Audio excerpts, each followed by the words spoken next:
Happening now. We want to welcome our viewers from across the United States and around the world. This is the EdTech Situation Room. Good morning, good day, good evening. This is EdTech Situation Room, episode number 340 on November 13th, 2024. My name is Jason Neiffer, and I'm the Executive Director of the Montana Digital Academy, the state virtual school located on the beautiful University of Montana campus, located in fabulous Western Montana. And joining me tonight, and as always, from North Carolina, good evening, Dr. Wes Fryer. How are you this evening, sir?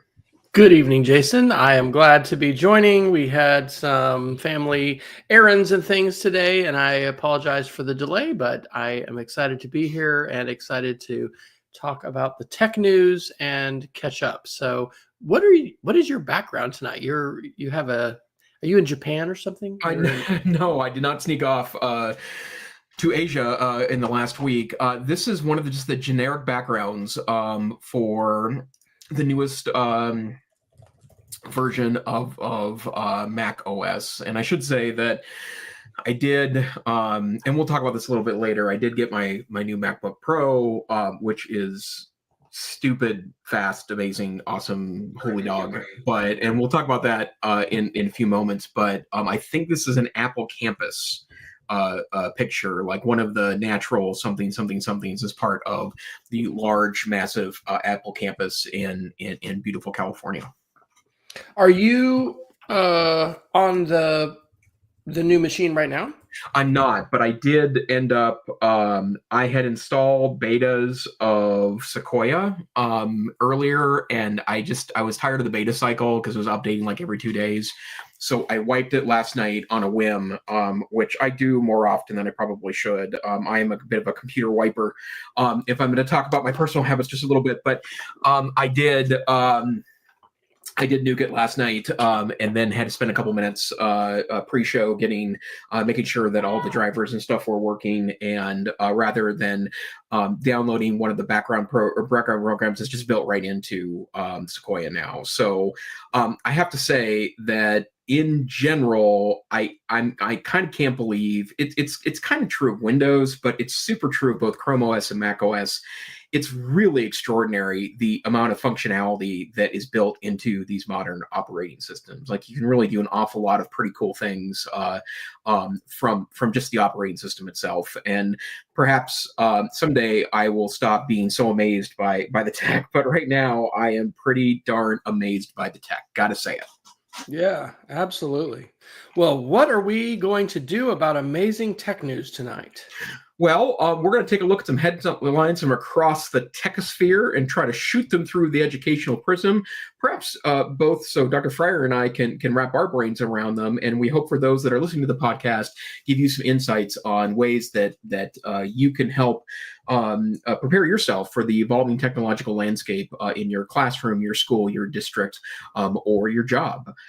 You can find all the links from tonight's show at our website, edtechsr.com/links. We hardly get to even a few of them nowadays because there's just a lot of interesting things to talk about.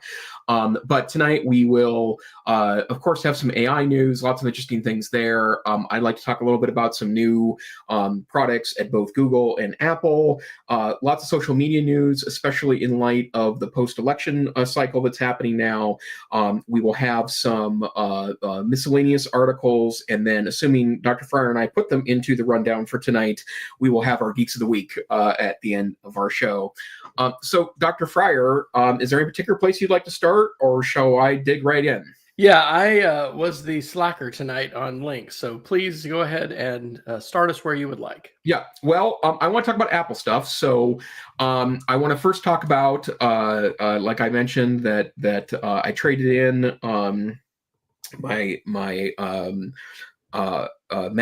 Mac Mini. My MacBook Air M1 is the words I'm trying to get out tonight, and had some Amex credits and also an Apple card from a long time ago that I hadn't used, and I did upgrade to a MacBook Pro for M4, and I did get one of the Pro chips. I didn't just go with the off-the-shelf model, and I also got a ridiculous amount of RAM. I can't remember if it was 32 or 48, but it's a lot. And in part because I want this to last for I'm trying to maybe thin down the sheer number of computers in my life, and I figured a nice, good, higher end Mac would probably do it. But I've read a number of reviews in the last couple of days from the Mac Mini M4, which was also released last week, and the early reviews suggest that it's an extraordinary upgrade. And the reason why I think that's so interesting is because, especially if you are a teacher or you work in education, you can get the base model now for $500. And that base model comes with an M4 chip, which by all accounts is an extraordinary step ahead from the M1, M2, M3 chips, but also not just the regular chips. The M4 baseline chip also beats several of the M2, M1, M2, and M3 Pro chips, and I believe it's faster than the M1 Ultra chip. All the tech reviewers that I was able to see reviews on the last 4 or 5 days have all just been marveled. A lot of them bought the base model, the cheap model, the version that would be insanely priced with inflation taken into account for 20 years ago, right? We're talking about a couple $100 computer that's now $500 for educators, $600 for everyone else. And you can basically run whatever you want to run on it. It's going to do most everything you want it to do, and even more in its new tiny form factor. And I have to say, I had wandered away from the Apple wilderness for a while, and really dug down deep in 2020 when they released the Apple Silicon chips. And I have to say that it's just been really the best decision. I think that what I love about Apple is this stuff works so well together. That's the thing I love the most about all this stuff. But I also feel like now that they're controlling the hardware experience top to bottom, left to right, they're really innovating in this space, and they are really leaving Intel based machines, I think, behind.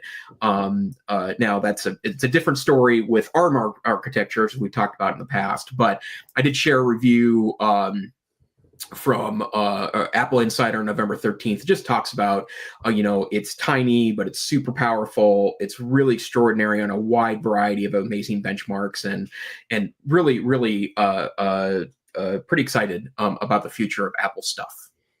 Wow. And I would guess that this is going to open up some good possibilities for running local AI models on your computer as well. Is that something on your mind? Because I know, as I remember hearing about, 2 gigs of RAM, 4 gigs of RAM, you're like, why in the world would anybody need that much computing power? In the age of AI, there's a new reason to want to have a lot of computing power. So is that powerful compute something that's on your mind? Yes, and in fact, it's something that it was one of the first things I did when I set up the new MacBook, is that I did download a couple of different local models, and they all point to a local LLM hosting platform called Olama that's very popular, and I was able to run a pretty sizable a Meta Llama 3.1 model, I think it was, which is a pretty decent model. And I don't think I put the article in the show notes for tonight, but I did spend quite a bit of time playing around, or I'm sorry, reading the last couple of days about how the open source models, many of which you can download to your local machine, have an extraordinary amount of functionality built into them that you can essentially, especially if you're talking about, relatively mundane tasks, can do all that stuff on your local computer at absolutely no cost or going out to the internet. And I think it's certainly going to be the future of this for sure. And most of those articles pointed to that the open source models are starting to challenge some of the frontier models, especially when you keep in mind that that they end up training on the same data. So the fact that training on the same data means that it's likely to come up with similar answers over time. So pretty interesting stuff. And of course, and we've talked about this in the past, and we'll continue, I'm sure, to talk about it. There are, privacy differences for sure when you are running your own model and have some control over whether or not that AI model could potentially be trained by your data, or whether your data is going to then be in the wild. And Yeah. that has huge implications for lots of organizations as well as individuals. Of course, the fact that guardrails can be different. So when we're using a web-based model like ChatGPT, which I don't know, did you see that OpenAI paid like $1 million to have chat.com redirect to It was $10 million, and 10 yes, right, million? and that used to be a porn site too. So, Oh my gosh. yes, yeah, it's super interesting. And one of the things that's super interesting to me about OpenAI in general is that, I mean, obviously, really amazing stuff they're working on, right? And I have no doubt that they will continue to be innovators in the space, but they're also really cocky and bold, and and maybe that's what you have to be successful in today's hyper competitive Silicon Valley. But the bottom line is that it just reads kind of like supervillains sometimes.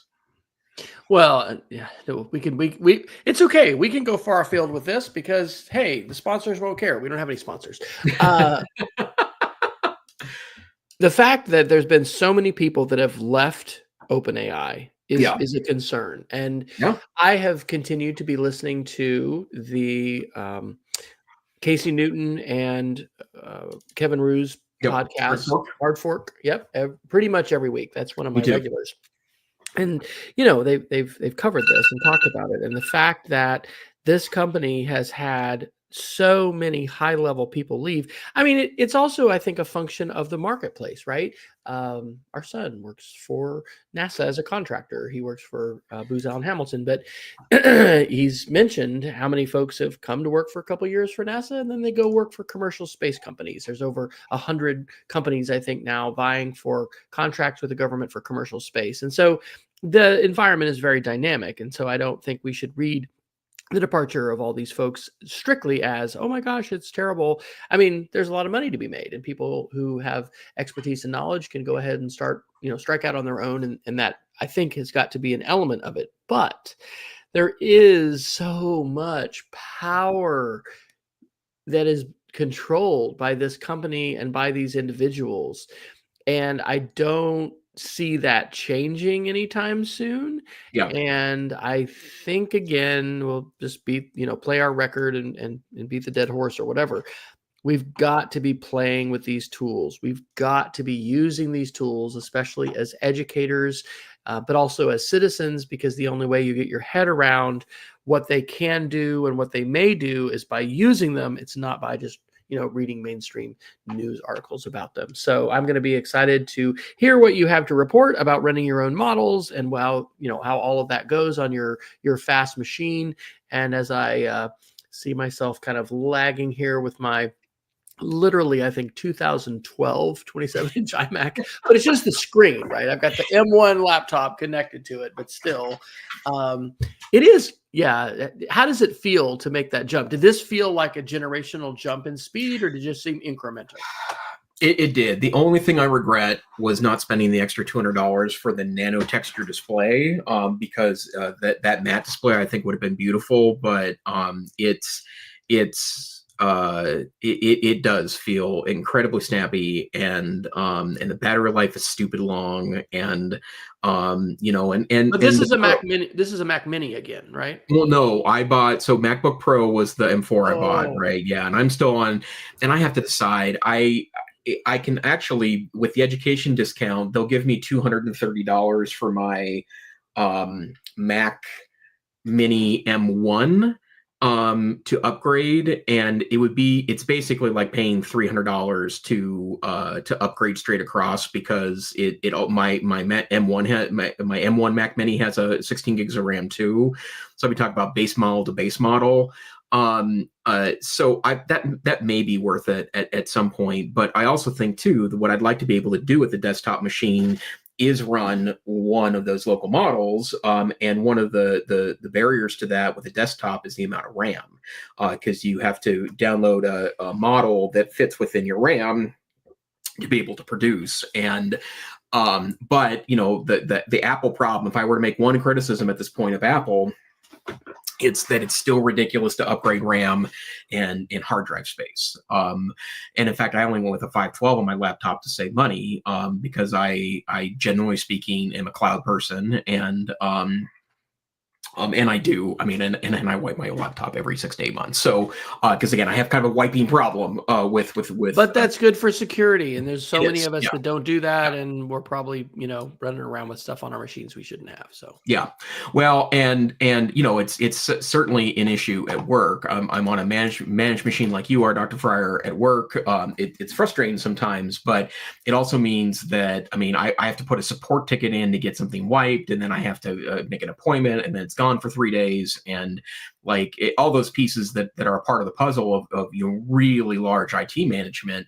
And so my 2-year-old, I have a Mac Mini M1 at work is my desktop there, and it's a it's a 2.5-year-old install now, which means that it's just not it's crufty is the way I would describe it. It's just stuff that I probably shouldn't have installed, or I know that they upgraded to some new management platforms, so the old ones are still on there. I'm sure that's got its tentacles in the operating system in a way that would be better if I restarted. But yeah, I think it is a real issue for sure.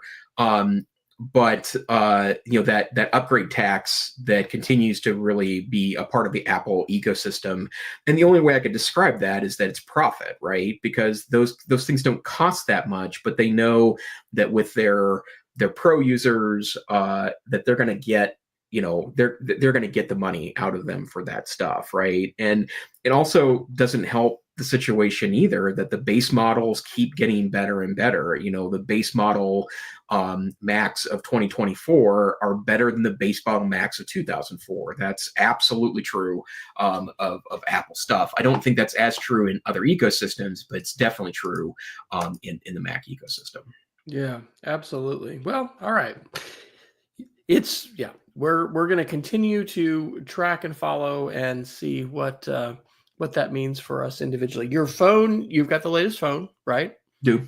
And so positive about that, glad about that upgrade. Yeah, for me, and I end up just getting T-Mobile basically bought off my phone. So other than upgrading to a little more space, it was a free upgrade for me. Yeah, there's nothing really magical there over the 15 for sure.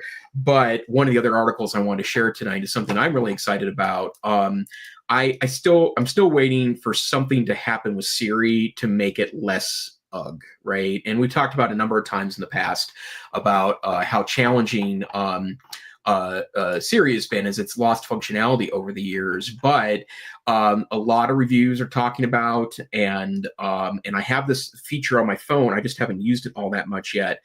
But iOS 18.2, which is in beta right now, you have to download a developer beta to get access to it, has a really nice feature to it, because you can now talk directly to ChatGPT via Siri. And so, and if you have a ChatGPT Pro account, you can just turn that on in the settings, and you can even use the advanced voice mode through Siri. I don't know how you do that yet. I've seen 3 references to it in articles, so I know that functionality exists. But I think that would be really useful to me. I'm not a person that spends all day with my my AirPods on, and I think I have 4-year-old AirPods now. They're still cranking along pretty nicely. My wife does have her earpods in a lot of the day, so she's upgraded to the new version because she wore hers out. But my understanding is that all of the AirPods, as long as your phone supports it, will be able to. You can just tap a button or say something, and you now have access directly to ChatGPT in your ear, and it's that voice mode, advanced voice mode is really something special. Yeah, absolutely. Well, and as we've said before, and we'll say again, as these AI tools become part of the productivity tools, the software that we are regularly using in our lives, there's probably some kind of fancy word for this. Like, that's where we're going to see a lot of broad-based utilization of these AI tools and Yep. probably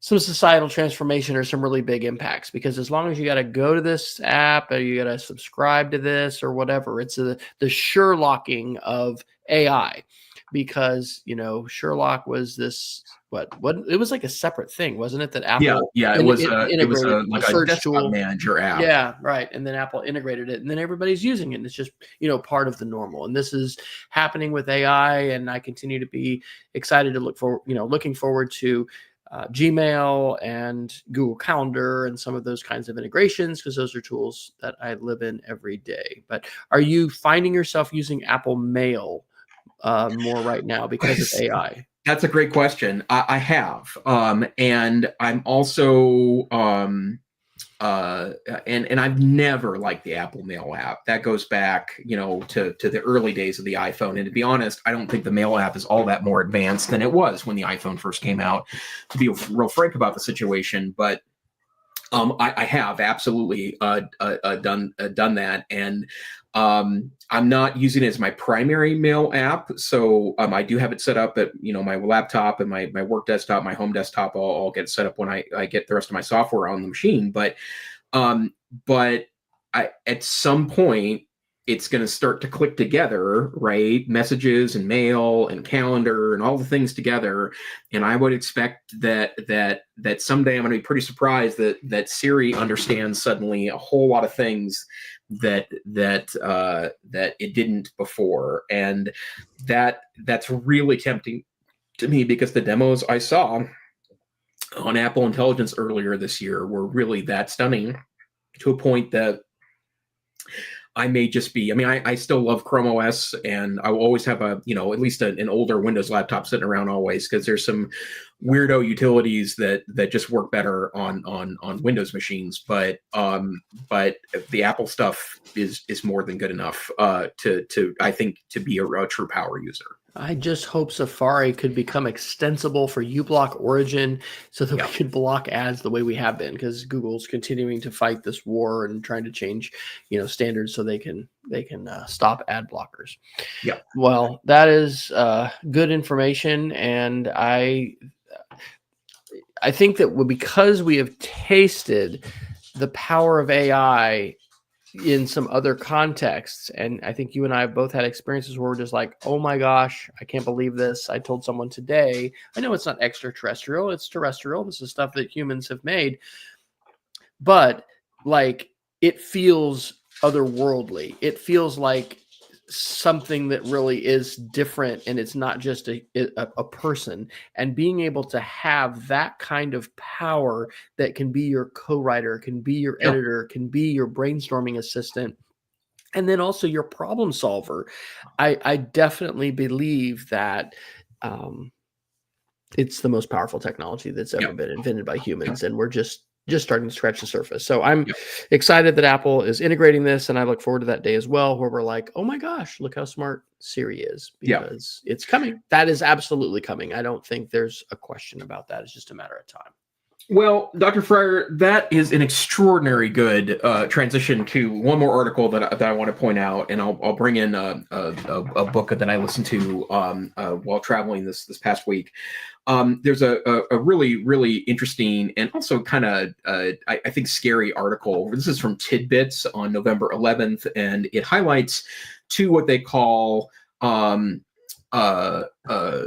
misguided Apple Intelligence ads. And this is on top of the earlier ad that we talked about this year, which was the iPad Pro app, where they showed crushing physical instruments and looking like anti-musician, which bad call, Apple, just in general.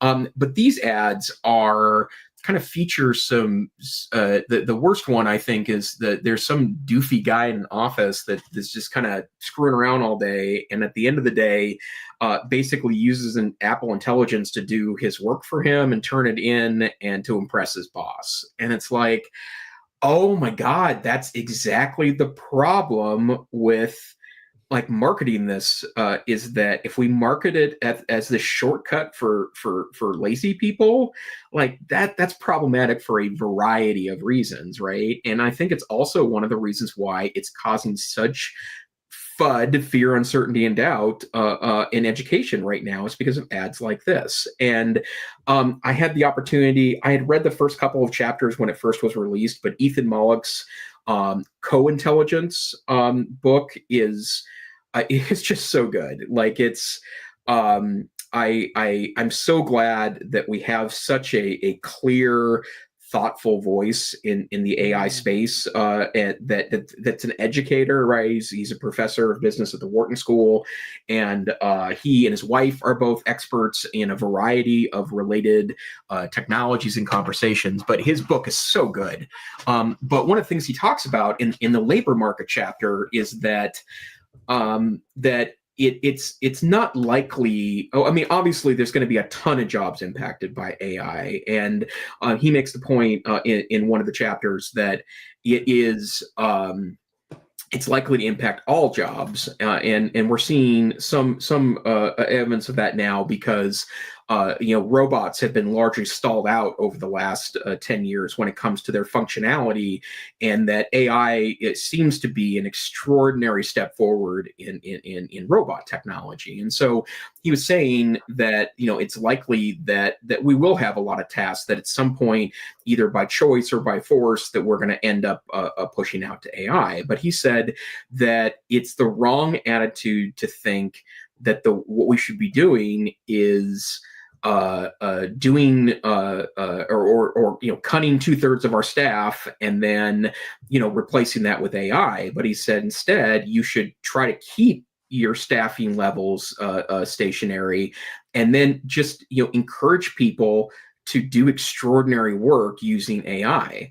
And that's it. It's really where I've been on this issue. I've had the opportunity the last couple of weeks to present a presentation about what AI driven curriculum development looks like. And one of the phrases I keep repeating is that we're not looking for faster. Faster is a race to the bottom. And if all you're trying to do is take a 100-hour project and turn it into a 20-hour project, that's all well and good. And there's some instances where that's a necessary part of the creative process. But in general, we should be always focusing on better instead of faster. And that's the part that struck such a chord with me. So I don't know if you've had the opportunity to read Dr. Mollick's book yet, Dr. Fryer, but it's really, really good. And the education chapter is super good. And his suggestions on how to adopt and think about AI are super good. But I'm super impressed with that guy. And I've gotten to hear him speak a couple times now, and just a really, really good voice in this space. I already had it on my Amazon wish list. I've moved it up, and I think I'm going to, now that I get to help decide our topics for the monthly Media Ed Club for the Media Education Lab, that sounds like a fantastic topic to have for a webinar in an upcoming month. So thanks to you, we tackled Notebook LM and had a great conversation in October. And this is one of the reasons, folks, and we've got a couple live viewers. If you can tell us who you are, where you're coming from, let us know. Like, truly, if other people listen to this, great. But being able to just sit down with Jason and have a conversation every week is a highlight of my week. But like, the value of having someone as a professional in the field be a filter for podcasts, for AI tools, for books, that is priceless. And I appreciate that. And I'm definitely going to be adding that, because I read his Substack. I see him on LinkedIn quite a bit. I see you share a number of his things as well. And he would be what I would call a Yoda of AI and educational technology. But it's bigger than that, right? Because educational technology, you might think of as this small little thing, but this is culture, this is economy, this is society. It's everything. Okay, well, why don't you talk about drones, Dr. Fryer? Because I have a story to share with you after you're done with this article, but this is a pretty interesting development. Okay, and I did want to get to that social media one I dropped in as well. about the text messages. I think I put that under miscellaneous. Drone delivery has started under, I think, our miscellaneous category. Yes. This was in Arizona. So Amazon has been testing, I think, in the Austin, Texas area, drone delivery. And so now you can get, what does it say? 20,000, 30,000 products, something like that. No, 50,000 everyday essentials that include household beauty and office tech supplies. You can get those delivered basically, within an hour? It can deliver up to 5 pounds, flying twice as far, running 50% quieter. And this is happening in the Phoenix Valley West area. So if Peggy, and Peggy always says hi, so that may be my dad that's tuning in tonight. But maybe Peggy can have this. It's the Prime Air Drone Delivery Service. And so I think it is fascinating. It's something that's going to bring with it a number of challenges. But I also think that, this is the future, being able to utilize drone technology to, we mentioned faster, but transformative, right? Being able to get things in places you might not be able to get them, being able to get them quicker than you could in the past. We have a drone club now, and we have the integration of drones into our robotics programs at our school, thanks to a grant that was awarded this last summer. My friend Travis White is leading those initiatives. If you're studying at all the war in Ukraine that continues to rage, unfortunately, I think drones have changed that forever. So drones are a huge thing. And are you looking forward to this coming to the Missoula area soon, Jason? Yeah, I mean, I like that notion of 50 or 50,000, household essential items, right? I think that's really cool, and I also think too that less drivers on the road is a good thing. I mean, of course, that threatens another business, right? Because we have a massive number of freight vehicles that transverse our streets across the United States all day, every day. But yeah, I am really excited about that prospect. And it's interesting because I did have to go to a meeting in Phoenix 2 weeks ago.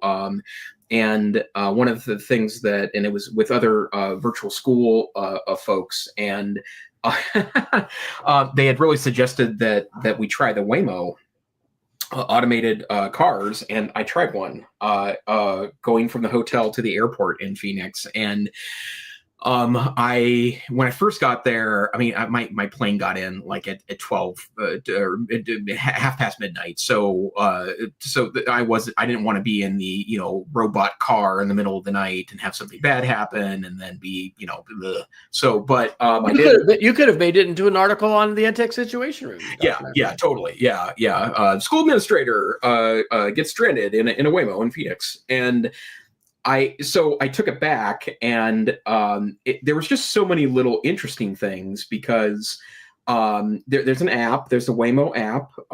It was cheaper than the other options, although I think you heard the same story that I heard a couple weeks ago that they are running them at a loss right now. You would think that it didn't require or there wouldn't be a loss, but it is right now for whatever reason. More expensive to run that than human gig drivers. So I picked up the app. It was slower at getting to the hotel than I expected it to be. It said 4 minutes, and it took it 11 to find its way to me. And it's partly because I think it's an extremely cautious driver, right? Yeah. Very defensive driver. But there's just a lot of little things you have to think about.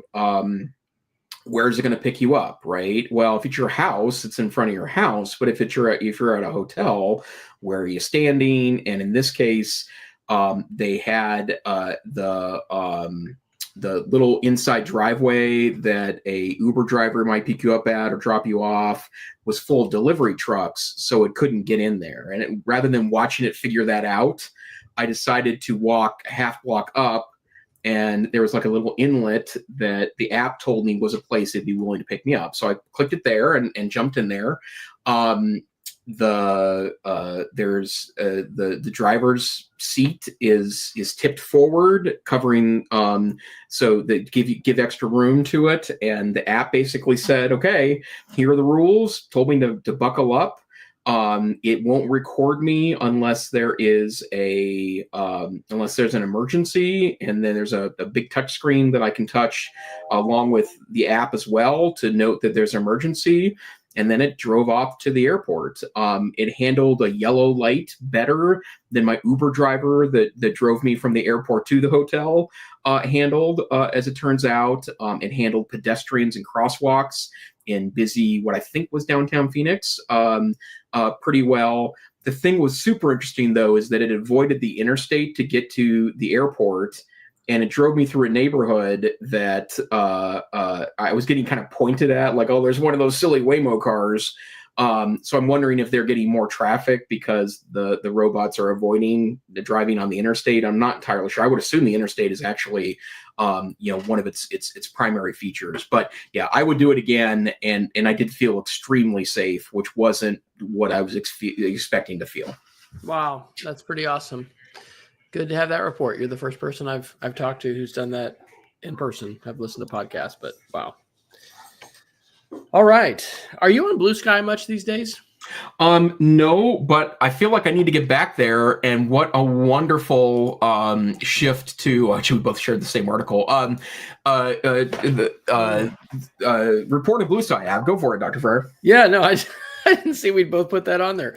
Yeah, so Blue Sky crossed the 15 million user mark. And one of the reasons I wanted to talk about this is because I am on Blue Sky pretty much every day. I'm on about 9 platforms, and I bet my Geek of the Week will surprise Dr. Neiffer today. 15 million users, and I've seen an explosion just in the last week of the number of followers. So Alice Keeler, if you don't know Alice, is a wonderful educator, and she has really been a champion of helping us find each other as educators on Blue Sky. She has a hashtag EduSky, and she has a great spreadsheet that you can add yourself, a Google Sheet. And then I think there's a way, and I haven't done this, but to like click a link for a script, and then you get like some random number of folks, and then you can follow those people. But for whatever reason, there's just been a lot of folks, an uptick in, people that are following me and the activity that I'm seeing there. So a lot of people seem to be leaving Twitter even more after the election. And I'm really glad to see, educators finding each other. And I was sharing this with someone tonight. The tools that we have to build community, to find each other, to be innovative, to share best practices, to support each other, all the things that we had used Twitter for years, we have that same potential today. Yes, the media environment, the information environment is more fractured, it's more polluted. There are all these different choices, but Blue Sky really does seem to be gaining a lot of traction. And I'm personally glad to see that. I also like the fact that there are lists. I've started lists on Blue Sky. I probably need to use my lists a little bit more, but yay, Blue Sky. So in fact, and Jason, I think we'll talk about our contact links, and you can find my Blue Sky link on my same. Yeah. And I had a Blue Sky account. I was locked out of it. I'm back into it now. It's good to hear there, because in fact, I was just talking about this with some folks I work on social media a couple of days ago, that it's been very disheartening that there hasn't been a collective place to go, but great that Alice Keeler is leading that space. And in fact, I just saw when I logged into Blue Sky that Mark Cuban said, "Congratulations, Blue Sky, on hitting 15 million users." And so the fact that they're starting to get some tech attention, and that's a federated system, right? Do I understand that correctly, Dr. Fryer? So they have turned Federation on, and I think I've actually decided, I can't announce this yet, but I've pretty much decided I'm going to try to organize an ed camp here in Charlotte. There have been ed camps here before. Nice. I was almost thinking about doing an ed camp Blue Sky, but ed camp can go all different sorts of directions. But Federation like email means that you don't have to be on CompuServe or AOL, back in the day in order to connect with people. Hey, you have an email address, it's federated, you can email anybody at any email address worldwide, as long as your country doesn't, have that site blocked and the server's up. So federation is something that Mastodon does. There are a number of different tools from the Fediverse. And I really believe that part of our path forward needs to be not being in social media platforms that are owned by, billionaires and have this kind of opacity where you're not able to see the algorithm, you're not able to control the algorithm, you're really at the beck and call and whatever. Just Facebook can do whatever they want. Twitter, X can do whatever they want. The Fediverse is different. And email, while I do not love email, I do like the fact that everybody doesn't have to be on Gmail or Hotmail or whatever. We get to interoperate. And that's really a key part of the Fediverse. And Blue Sky turned on the Fediverse option so that if you want to be sharing out to the Fediverse, you can. And that's interesting because, and I need to make sure that I'm not being confused, because Threads, I'm going to have to Google this really close. Threads, yeah, Blue Sky Federation went live. That's a post from how long ago? I'm not seeing the date. Yeah, it was 9 months ago. So it's been a while. But yeah, I think it's the future. And I think we need to be encouraging teachers to embrace these kinds of tools too. I do use LinkedIn. I actually love Facebook, and I'm paying for Facebook. Like I was off Facebook. I still haven't written that blog post, but I was falsely accused of, sharing something that violated a terms of service, and only through the intervention of a personal friend who has an in-law working for Meta, did I get restored. And now I'm like paying the fee because I don't want to lose my Facebook again. But I ultimately think that Federation is where we need to be putting a lot of our advocacy effort. And glad to see Blue Sky on the rise. I'll look forward to seeing you there, Dr. Neiffer. Yeah, I just pinged you on Blue Sky. Awesome. So I'll see you there. And this gives me some hope, right? And Dr. Fryer, you're so correct that we really do need a community of conversation in education. And I think what has made the last couple of years even more difficult for teachers is that it has felt as if community opportunities have diminished substantially in the evolution of Twitter to X. And it's unfortunate to see, but more importantly, it's not something that it felt like any particular platform had stepped up to do. And so maybe I don't know, maybe it's time for me to reconfigure. And I don't share as much on social media as I used to. Maybe I need to start that again. But more importantly, with Threads, LinkedIn, and Blue Sky as my primary channels. And I do personal stuff on Facebook. I don't do anything on work on Facebook. But yeah, I certainly think that there's some hope within all these pieces. One of the things I'll mention about Blue Sky is that you can use your custom domain. And yes, I see your post there, Dr. Neiffer. So right back at you on Blue Sky. So like I'm wesfryer.com on Blue Sky. Look, there's going to be a variance in early adopter innovator people and then sort of the early and late majority. But I think maybe, and this will be in part driven by the election, that we're going to see more and more people exploring different platforms. And it's important that it be easy, especially when you talk about early and late majority. Blue Sky was in a beta, and I think, did I send you an invitation code? You had to have an invitation code. I think you might have, actually. Yeah, I think I did. And now anybody can sign up, but Mastodon is still confusing and maybe will continue to be, because you have to decide what server you're going to sign up with. And then like, what does that mean? And it's not just like Twitter or Facebook or any of these other platforms where you just go sign up and make an account. Well, Blue Sky is that way. You just sign up and make the account. So Jack Dorsey, who is the founder of Twitter, started Blue Sky before he sold it to Elon and company. And they were hoping for it to, be better than Twitter. And so, there are some folks very concerned about finding safe communities where they're not going to be trolled and harassed and doxxed and all kinds of, having all kinds of terrible things happen to them. So check it out. I think Blue Sky is worth checking out. And again, shout out to Alice Keeler. If you're an educator listening to us, you need to go find Alice Keeler's account. It's not hard to find. Find her spreadsheet, add your name to that, follow other educators. Who knows? Maybe we're going to start to see, Blue Sky chats like we had Twitter chats. I mean, for years, and this was part of our Ed Camp story in Oklahoma City. I helped organize, Ed camps for 10 years in Oklahoma City. Part of that came the Sunday night Twitter chats. And this was a phenomenal chance. And different people would lead an hour, each Sunday evening from, large urban schools to rural schools, private schools, university people, a whole litany of people all over the state connecting. And that really, I think, helped us feel connected, but it helped us be connected. And we need that. We need more of that. So maybe I've been waiting, what's the breakthrough going to be of all these different contenders? Who's going to win? And I don't know that we're going to have one that's going to, quote, win, but I can absolutely tell you that there's been a huge uptick in educational participation on Blue Sky. A lot of it is like, hey, I'm here from Twitter. Hey, trying this out. A specific suggestion that I give to everybody is please fill out your profile. Please use a profile picture of some kind. Indicate that you're a teacher.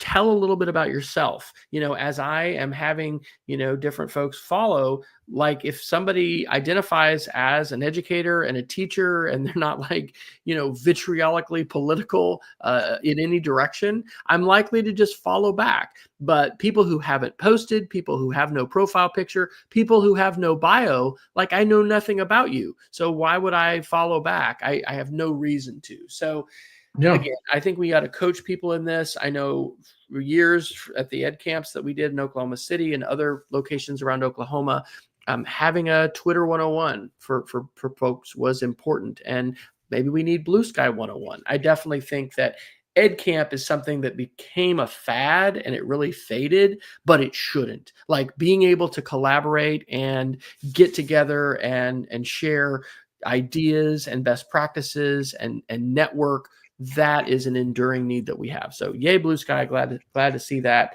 And maybe we'll see a little bit more on Blue Sky, Dr. Neiffer. That'd be great. Yeah. In fact, I'm glad to see that there's some life there. So super duper awesome. Do we want to cover anything else in social media? Yes, absolutely. I want to do this AP article from November 10th, and the title is Racist Text Messages Referencing Slavery Raise Alarms in Multiple States and Prompt Investigations. And this happened just right after the election. And crazily enough, I wouldn't have thought that this would come up at school, but I had one of my middle school 7th graders who happens to be an African-American mention this unprompted in class, that he had heard about this. And so this really did creep people out. And I have some friends that I'm connected to on Facebook who were counseling, some college students who were in tears because these messages apparently directly said the first name of the individual.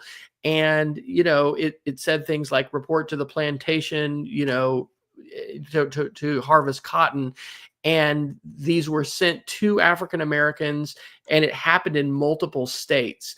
So I don't know about you, Dr. Neiffer, but I really got tired of text messages during the election. And I know that depending upon what we donate or who we follow, you can end up opting into texts. But the reality is, and maybe you and I should do this, and maybe we should write an article about this because I need to write some journal articles. I think that we would probably be shocked at the kind of information and the detail of information that you or I could go on to, not the dark web and the illicit web, but like publicly traded, publicly sold, legit company, quote unquote, legit companies that are data brokers. any of us can buy an incredibly detailed amount of information about ourselves and about others. And so I think that this situation, which as I've read the articles and followed this, is not resolved. They don't know what groups were sending this or really what the background is. I think this is unfortunately a harbinger of more to come, because we do not have a privacy law in the United States like Europe has and GDPR.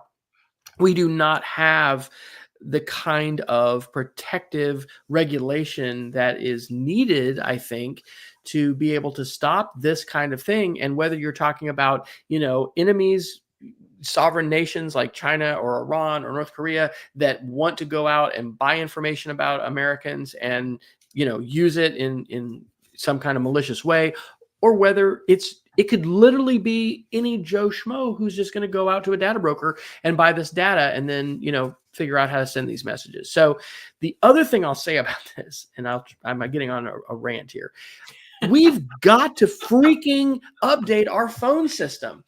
This is not based off of any even deep research and certainly not access to classified information, but I'm convinced that our security services love the status quo with text messaging, because everything that you and I send to each other just over regular texts is not encrypted. It's open. And so when someone gets a hold of one of our phones, and it could be subpoenaed or whatever, they can suck all this data off and it's not encrypted. And so it's sort of a dream for the surveillance state. There was a time when we were talking a lot about surveillance on the show. In fact, I think you could even find a link on our edtechsr.com about, surveillance links. And I seem to remember doing a TEDx talk about, digital citizenship in the surveillance state a few years ago.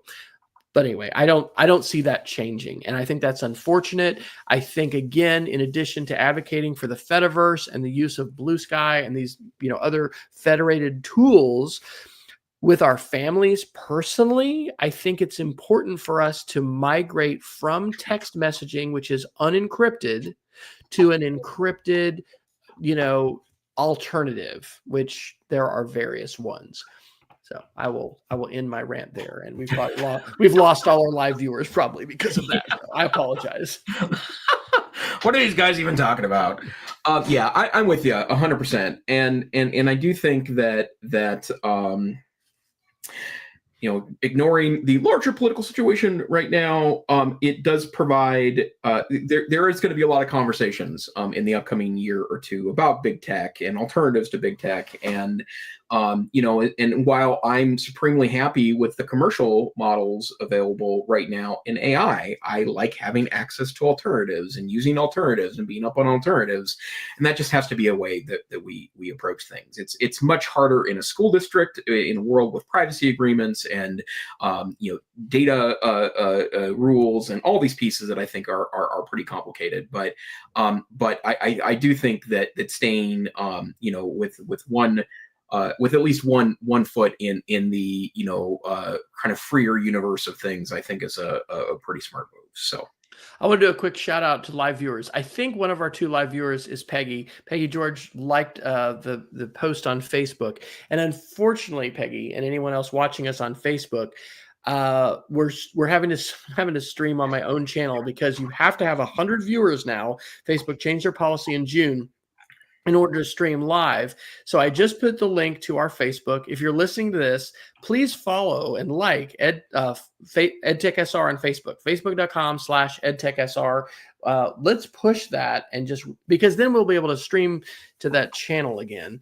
And so anyway, that also means that we can't see any texts that are being sent back and forth, because if you stream to a personal channel for some reason, which I didn't know this, you can't see in StreamYard the comments if anybody is making any. So if you want to be on Facebook, that's where you can give us some feedback. So we have 3 live viewers, Dr. Neiffer. Oh my gosh, we're going viral.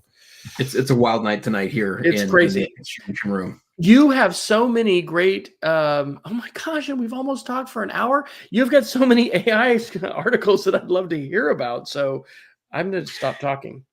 Yeah, and a lot of the other stuff we can push to next week. Actually, I want to make just one quick shout out. There's a Fortune article from November 6th that talked about how there was hi Rhonda and Chad.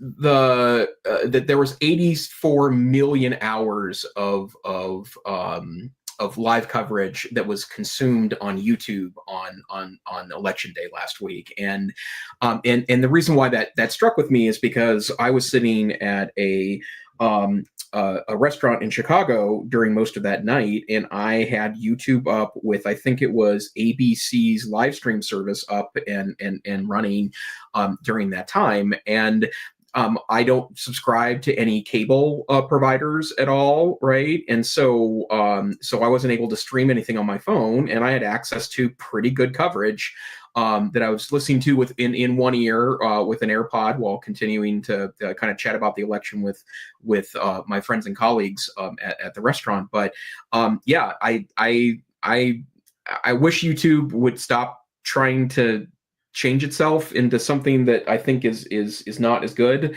but I will always have a crush on YouTube. Yeah, hi to Rhonda. This is wild. So Rhonda was able to comment on Facebook. We see it in StreamYard, but it doesn't give us the chance to comment back inside StreamYard. So weird. I've said this before. I will say it again. Video is the pencil of the 21st century. I should probably write a book by that title. I am experimenting more with using AI tools to transcribe videos, doing both a video version and an audio version.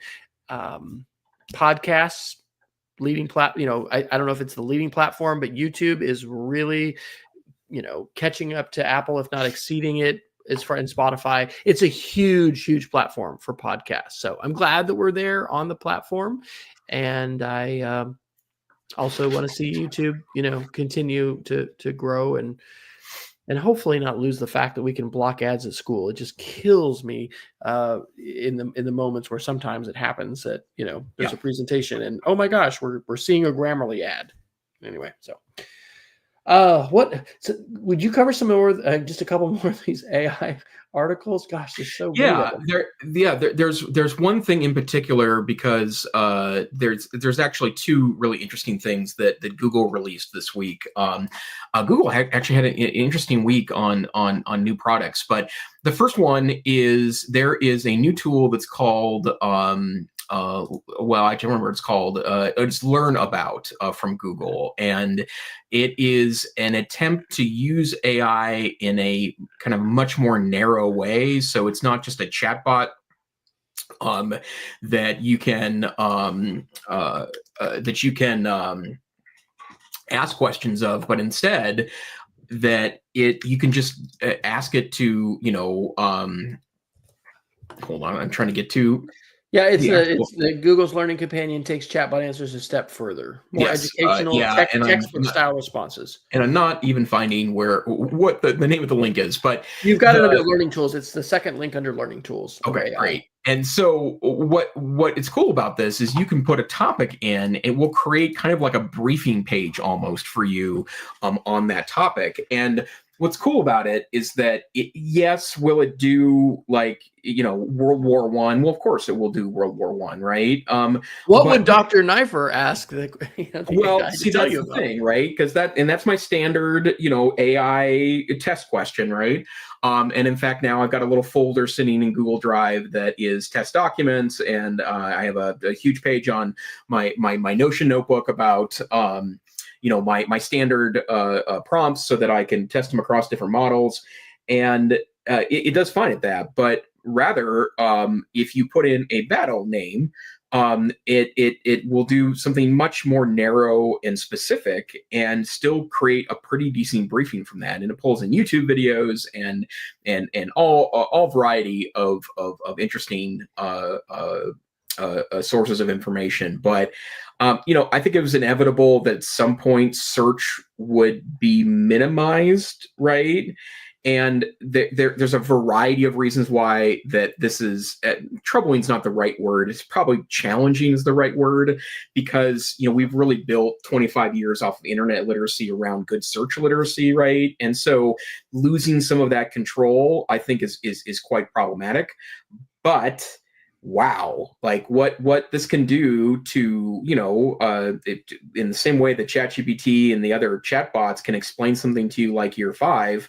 you can go here and ask Google to essentially create a comprehensive learning document on really any topic.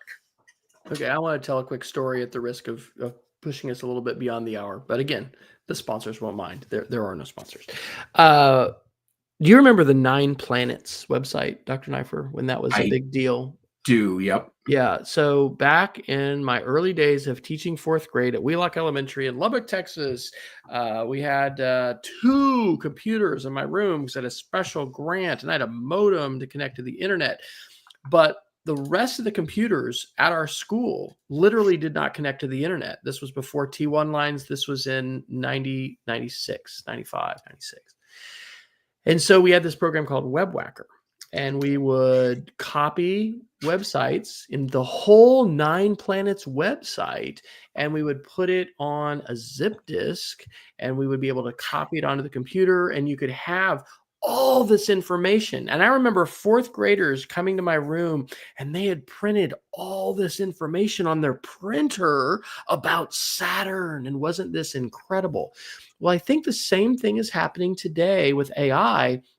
It is so easy to generate not just generic information, but specific information to your prompt. And so the question is, what are we going to do with this capability and with this information? We need to help students engage in authentic ways. I think speech and debate is such a great format for doing this. And we need students to be able to show what they can do with information, how they can understand it, how they can synthesize it, how they can respond to a cross-examination, to questions. It's just not...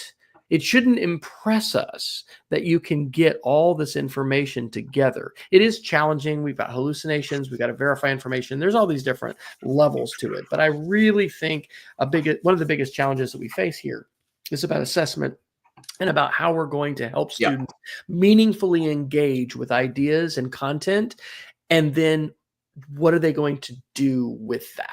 And that's why I think the design, create, and share, lesson model versus Madeline Hunter model is really, engaging, and there's a lot of good potential there. And so anyway, I'm glad to play with this because I had not heard of this before, just like Google's Notebook LM, blew my mind, and it continues to, and I'm looking forward to continuing to play with it because it's evolving as well. Google is not standing still. Well, Dr. Fryer, let me add a second Google tool then, just to really fire up the night here.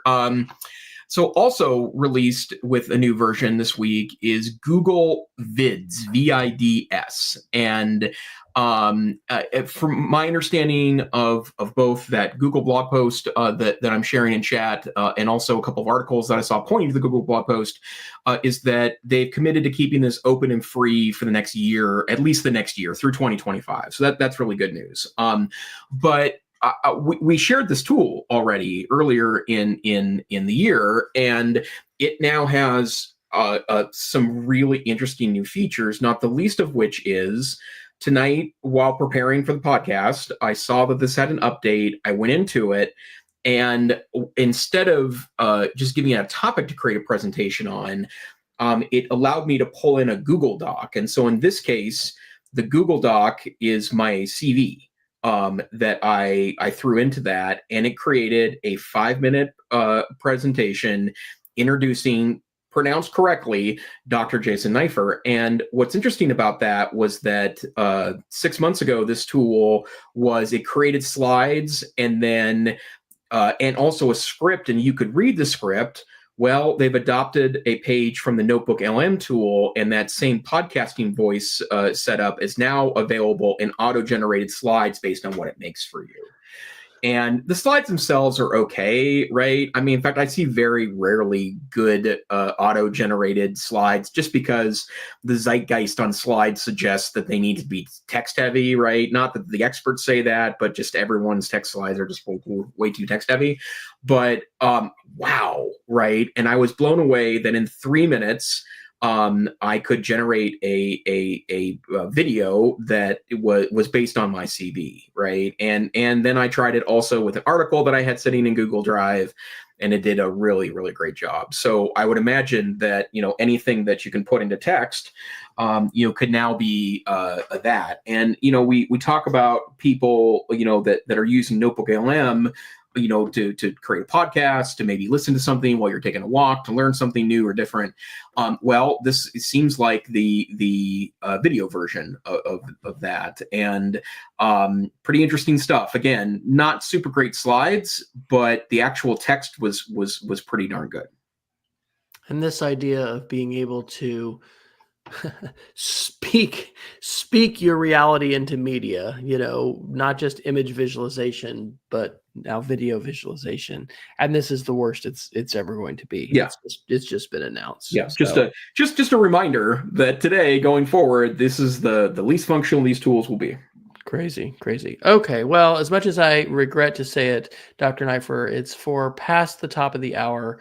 I fear we probably should Geek of the Week it. Okay. Well, Dr. Fryer, what are you sharing tonight for your Geek of the Week? All right. Well, one is a repeat and the other may be shocking. The first one is Descript. I cannot tell you how excited I am about this AI tool. It is Descript.com. I'm paying for this, not that much. My wife does have an opportunity to see how much we're paying for subscriptions. We're trying to cut back. This is a podcasting video tool. You can drop in any YouTube actually that you make or somebody else does. It has AI voices. I'm using it now, and I need to write a blog post about this, to shoot a video, and then I will delete I will save that to my computer. I can't do this all on my phone. I will just export the audio, throw it in there, studio sound. It just makes the audio sound so good, like I'm in a studio, there's no background noise, and then I put that back on the video. But I've been using this with the oral history projects and interviews that I've been doing with our local historical society. The transcripts that it creates are phenomenal. I just cannot say enough about this. And I learned about it from ChatGPT because I was writing a book chapter on podcasting. I was using ChatGPT to help me, and I said, what other innovative tools should I be talking about, especially AI tools? And it said, oh, well, you got to, use Descript. And I never heard of it before. So the last one, and I'll try to be quick about this because it needs a blog post as well. I joined Truth Social on Veterans Day on the 11th. And I left Twitter last year in November. I have shared a few things on Twitter. As you may know, we have a new president-elect. As you may know, his platform that he owns is called Truth Social. And I was watching all these announcements that were being made on Truth Social thinking, well, maybe I should share some of the things that I'm doing with conspiracies and culture wars and media literacy. And I've got, of course, some good cooking and, other things that are thrown in there as well. But I was shocked. I'm going to write a blog post about this. When you post on Truth Social and you wait, it says it's posting your truth. It's so surreal. And I did not want to subscribe to anything, and it immediately subscribed me to 37 different right-wing news, publications, which I had to unfollow. So I currently have one follower, and I'm following one person on Truth Social. I do not expect this will become my primary platform, but in order to be literate in the 21st century, ladies and gentlemen, we need to participate in the information environment. And just like Dr. Neiffer drew me into TikTok, I just shared barbecue on TikTok now, but I know more about TikTok because I have participated to a degree with that platform. I think that the same could be said for other platforms. This isn't going to be for everybody, but I will report back to you all the kinds of things that I learn. And I have a bunch of screenshots that I need to write up in a blog post just about what the experience was like in joining this social network, which is owned by our president-elect. Right. And I'd also say too that and again, it's not a political show, but kind of circling back to education for a second, the critical thinking involves reading stuff that disagrees with you, right? Like that's a critical thinking skill. And one of the reasons why, and I am absolutely convinced, and this was a theme in Ethan Mollick's book as well, was that we have to, it's so easy to get sucked into the kind of tribal nature of the political camps in 2024 that and since you can customize so much the voices around you that you don't have to read anything you disagree with if you choose not to, but that's not critical thinking, as it turns out, right? Like if all you're doing is reading things that affirm your beliefs, that's not a critical thinking exercise. In fact, that's an exercise in your ego, and that's something we have to power against. And that said, of course, that inspires all these discussions about creating two sides to an argument where perhaps there isn't one, and not everything has two sides, and certain sets of facts happen to be pretty indisputable, and blah blah blah blah blah blah blah. Like I understand all that and agree that it's complicated, but there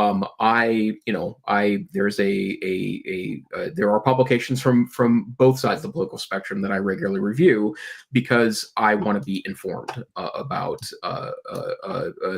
everyone's thoughts, because I think that's particularly important to me.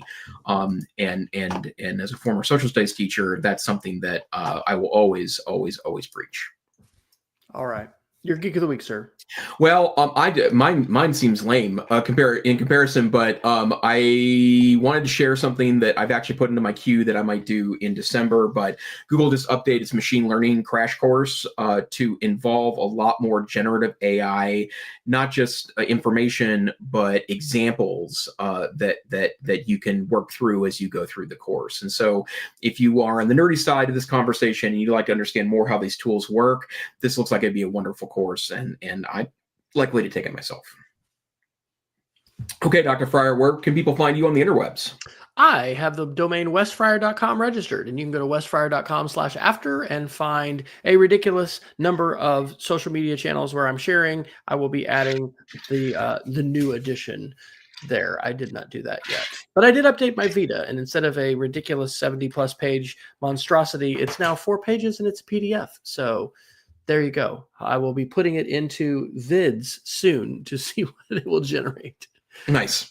And again, I am impressed that it picked up on a couple nuances there that were actually recent additions in there that it highlighted. So you can find me on Blue Sky. I am Neiffer on Blue Sky, Neif, and then also my website, aicentrist.com. This is the EdTech Situation Room. We're a once-a-week podcast on Wednesday nights at 7 p.m. Mountain Time, 9 p.m. Eastern Time, ish, right? It's we're glad you're here, but this isn't sponsored by MailChimp, so we things are a little more loosey goosey here. So we hope you appreciate the conversation. We hope you can join us live, but you can't. You can find us anywhere. Find our podcast or download it, or you can also go to our YouTube channel, or you can see us on Dr. Fryer's Facebook page, or something along those lines. But plenty of places to find that, or you can go to our website, edtechsr.com. So stay savvy. We'll see you next time on the EdTech Situation Room. Good night. Good night, everybody. Trying to post aicentrist.com into the chat as we close. Nice.